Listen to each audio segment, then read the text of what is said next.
Is there magic in yoga? And if so, how is it conceptualized?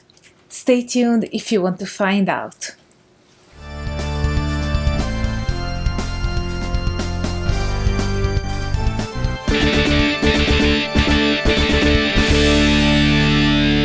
Hello everyone, I'm Angela and welcome back to my channel. First of all, I want to give a shout out to my patrons Andrew and Rune. Thank you so much for pledging to my Patreon and for the extremely interesting debates and discussions we are having in our community chat. The subject of yoga has been researched profusely, and I always encourage you to do your own research. All the information conveyed in my videos is drawn from academic research, which is often referenced on the screen and always mentioned in the info box. That being said, I cannot review every study or publication ever produced on the topics I address. Thus, bear in mind that my videos are backed by academic research, but should be seen as a starting point to dive deeper into it yourself. Premises are out of the way. Now let's move on to it, shall we?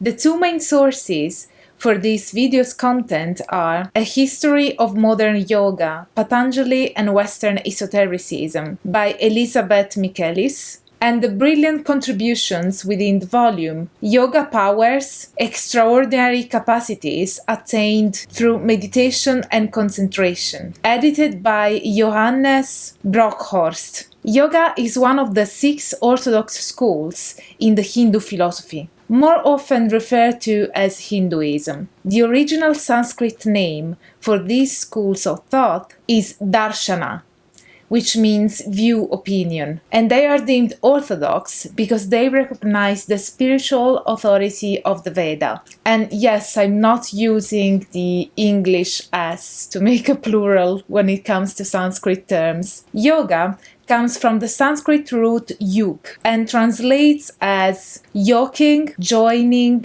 attaching, harnessing. Yoga, which was likely a set of heterogeneous practices, became a tradition or a system thanks to the systematization operated by Patanjali, philosopher and author of the Yoga Sutra, where it's stated at the very beginning of the Yoga Sutra that yoga is the ceasing of mental processes, which in Sanskrit is yogas chitta vritti nirodha. I won't go much further into the yogic tradition per se, as it would deserve a dozen of videos to be tackled properly. And I will now focus specifically on the element of magic in yoga. What I find really interesting of the relation between yoga and magic is that sometimes you have traditions where you have to practice techniques in order to gain certain powers. So it's like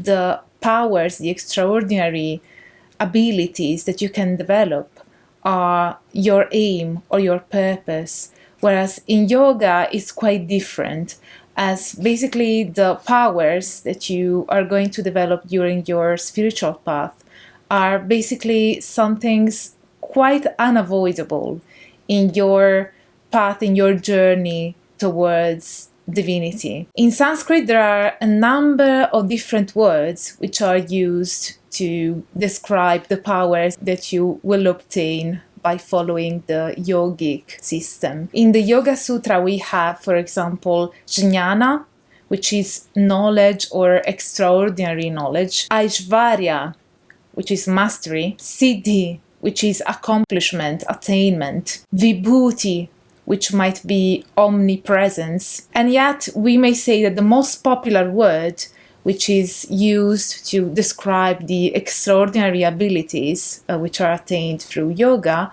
is Siddhi. So this is the term that we are going to use from this moment onwards. You may or may not know that there is a difference between the yogin, which is the practitioner of yoga, and the siddha, which is the perfected master. And as you may notice, the term Siddha has the same root as Siddhi, which is the powers basically that you will attain on your yogic path. These superhuman powers, which would be the Siddhi, are not considered by them disruptions in the laws of nature, but actually show mastery of nature, being an essential part of how nature works. The main ways to obtain the Siddhi are the yogic concentration, also called Samadhi, which would deserve a chapter on its own, the use of herbs, the use of mantra, ascetic practices such as the tapas, and also inborn abilities that the yogin was born with. Something important about the Siddhi, or Siddhis if we want to use the English plural on the Sanskrit term, is that they cannot be used to change the fundamental order of the world. Otherwise, they would work against a previously perfected yogi's will. And this is because every perfected yogin is an Ishvara, which is a lord, who has merged with the essence of nature, also called in Sanskrit Prakriti, and has therefore become omnipotent and omniscient. So it's clear that the yogin able to develop the Siddhi is elevated to the level of God. These powers, is important also to say, that can be developed unintentionally in the yoga or intentionally, which happens in the Tantra, for example. Magical powers in yoga can therefore be seen as basically a state that you have to go through on your path towards perfection, the perfected state of the yogin, the Siddha. These powers will basically tell the yogin that he's on the right path because he or she has achieved divinity, but at the same time, on the final stage towards the liberation, the yogin has to give up these superhuman powers, because at that point of the final liberation, the yogin has to give up the world of nature, the prakriti, completely and exit the cycles of reincarnation. So we may, perhaps in a simplistic way, see the path of the yogin as starting from the point of view of an individual living in nature. Then this person conquers nature and is able to be so embedded within it that it's able to work through the laws of nature, not have power over nature, but being so totally ingrained within it that you are able to move the fabric of reality. This is the stage where the yogin acquires the superhuman powers, the Siddhi, but then moving forward on his path, he will reach the final liberation where even these powers have to be given up, because at that point the yogin will not be at one with nature anymore, but will sort of exit and become one with the spirit, with the Purusha, as it is called in Sanskrit, the spiritual realm. As Gordon White points out, the yogin is able to move between, inhabit, and even create multiple bodies. As with this power of expansion, this logical extension of the yogin perception also becomes a means by which the human yogin is empowered to embody the universe as the one in the many. And the one in the many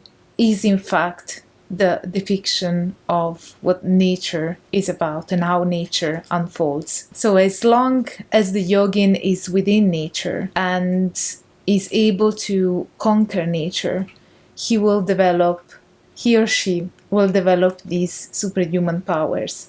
Only at the final stage, when the yogin will exit the realm of nature to fully embrace the realm of Purusha, of the spirit, only then he will abandon these divine powers. He or she will also abandon the divine abilities, which were up to that point necessary in the yogin's journey, as the yogin needed to become a god before abandoning the realm where the divine power can manifest, because there is a manifested form. Therefore, abandoning every manifested form, every manifestation, even magical powers, will not be needed anymore, as magic is a will that is turned into manifestation. So it needs the will and it needs the manifestation.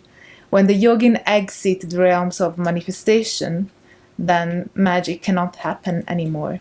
And yet it was necessary to reach that point. Yoga has had a significant impact on Western esotericism. So, for instance, we have in Aleister Crowley's works, such as Magick and 8 lectures on yoga, some techniques and practices of the yogic tradition are described and implemented in his magical system. Let me know if you'd be interested in a specific video on Aleister Crowley and yoga, or even just Aleister Crowley, who was a very, very interesting character in the history of Western esotericism. Hope you enjoyed this overview of magic in yoga and how magic powers are conceptualized in the yogic system. Let me know what you think in the comment section down below. If you like this video, smash the like button, subscribe to the channel, activate the notification bell, and stay tuned for all the academic fun. Bye for now.